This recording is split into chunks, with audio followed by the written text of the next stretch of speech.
కానీ ఈ సినిమా కూడా సలార్లని డేట్లన్నీ రిలీజ్ డేట్లన్నీ మార్చుకుంటాడు రీజన్ ఏంటి? ఎప్పుడో అయిపోయిన సినిమాని ఇంత డిలే చేసుకుంటూ వచ్చారు. ఎప్పుడో అయిపోలే, పోస్ట్ ప్రొడక్షన్కి టైం అయింది. పోస్ట్ ప్రొడక్షన్ అంత టైం ఎందుకు పట్టింది అని? మాకు డబ్బులు అడ్జస్ట్మెంట్కి. ఓకే, డబ్బులు అడ్జస్ట్మెంట్ అవ్వాలి కదా. మెల్ల అటు 2 లక్షలు, ఇటు అప్పుడు 3 లక్షలు, అప్పుడు 5 లక్షలు అట్లా వస్తూ ఉంటే పెట్టిన రోజులు. అండ్ ఇంకోటి, ఈ సినిమాలో పనిచేసిన చాలా మందికి సినిమా రిలీజ్ అయిన తర్వాత డబ్బులు షేర్ ఇస్తాం అట్లా ఏదో మాట్లాడుకున్నట్టు విన్న నిజమే?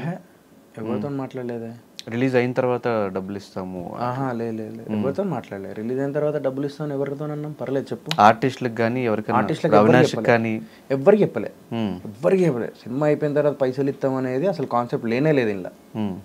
మాది ఇంకా ఓటీటీ సినిమా. ఓటీటీ ఈ మధ్యకాలంలో ఓటీటీ బిజినెస్ అవ్వడం అనేది చాలా కష్టం. మేము ఒక దగ్గర నుంచి ఫైనాన్స్ తీసుకొచ్చినాం అనమాట. మా పాత ప్రొడ్యూసర్ ఒక ఆయన ఉండే, ఆయన యాక్చువల్లీ ఆయన కొంచెం లైక్ బ్యాక్ స్టెప్ వేస్తే నేను దిగడం జరిగింది ఇందులో. ఆయన ఒక ఫైనాన్స్ తీసుకొచ్చి ఇది చేస్తే ఆ ఫైనాన్స్ మా పేరు మీద రాయించుకున్నాం అనమాట. ఆ ఫైనాన్స్ క్లియర్ చేస్తే కానీ సినిమా రిలీజ్ అవ్వదు. ఏం చేయాలి? ఏడికి వస్తే పైసలు బిఫోర్ రిలీజ్ ఓటీటీ నుంచి ఆప్షన్. ఓటీటీది ధైర్యంగా చూపించి సినిమా మేము సినిమా అమ్మినాం. ఓటీటీ అమ్మి ఆ పైసలు వచ్చిన ఏదైతే ఉన్నదో అది ఇచ్చి మేము ఫైనాన్స్ క్లియర్ చేసుకొని సినిమా రిలీజ్ చేస్తున్నాం. ఓకే, అది జరిగేది. ఇప్పుడు ఓటీటీ నుంచి వచ్చిన పైసలు కూడా అయిపోయినాయి. ఓటీటీ నుంచి వచ్చింది అయిపోయింది, ఆడియో నుంచి వచ్చింది అయిపోయింది. ఆడియో నుంచి వచ్చింది సాంగ్ యూజ్ చేసినాం. మన ఉండలేకపోతుంది సాంగ్ ఉంది కదా, అది ఆడియో పైసలతోనే.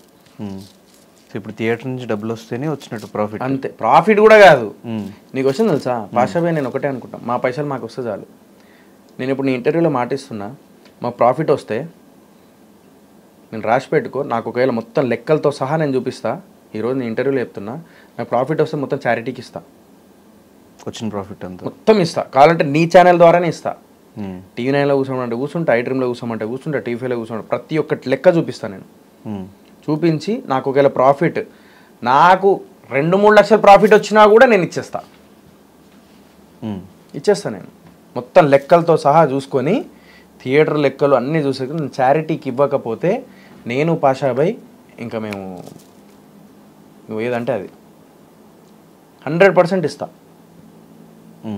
మాకు ఎక్కువ ఆశలు లేవు ఇన్ని కోట్లు సంపాదించాలి అది అని. ఏమన్నా రాని, నేను చారిటీకి ఇవ్వకపోతే